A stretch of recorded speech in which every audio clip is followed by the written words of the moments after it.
KCS 3112, coming outbound with a grain train in tow. 30 cars and a distributed power unit are helping on the rear of this train. It's heavy, and they got some steep climbs to make through the treacherous mountainous territory before they can arrive at the grain elevator, located 15 miles south of our current location. We are set up just outside of Kendallville as we catch the train slowly getting up to track speed. Of note, trailing third is an old B39-8, still wearing its CEFX livery.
The distributed power unit used on this train is a former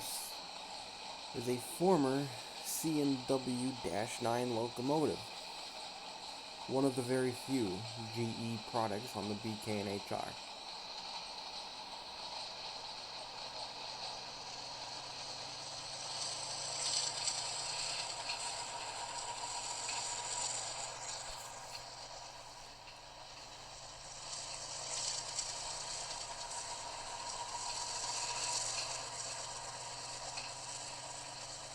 Usually this engine will be used in pusher service, but from time to time it'll be seen leading trains.